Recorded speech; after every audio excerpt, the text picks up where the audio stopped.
অনেক অনেক বছর আগে এক বিস্তীর্ণ মরুভূমির দেশে একজন মানুষ ছিলেন, যিনি সত্যের খোঁজে ছিলেন সবসময়। তিনি ছিলেন হজরত ইব্রাহিম আলাইহিসসালাম। ছোটবেলা থেকে তিনি আকাশের তারা, চাঁদ, সূর্য দেখে ভাবতেন, এগুলো কি আমার রব হতে পারে? চারপাশে মানুষ মূর্তির সামনে মাথা নত করত, কিন্তু তার মন মানতে পারত না। তিনি বুঝে গিয়েছিলেন সত্যিকারের ইলাহ একজনই, আল্লাহ।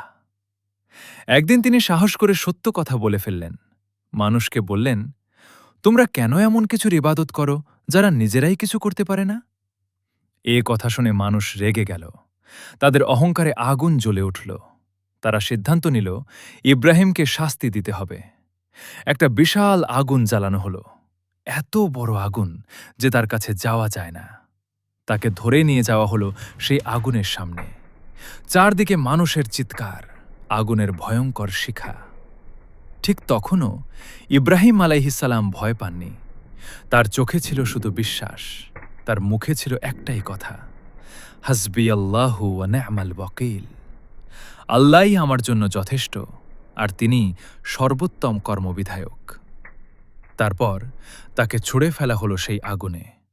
কিন্তু তখনই ঘটে এক অলৌকিক ঘটনা।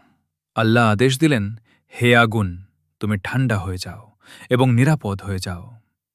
আর সেই ভয়ঙ্কর আগুন হয়ে গেল শান্ত, শীতল, নিরাপদ। মানুষ হতবাক হয়ে গেল। যেখানে আগুন সবকিছু পুড়িয়ে দেয়, সেখানে একজন মানুষ অক্ষত রইলেন। কেন জানো? কারণ তিনি আল্লাহর উপর ভরসা করেছিলেন, পূর্ণ তাওয়াক্কুল করেছিলেন।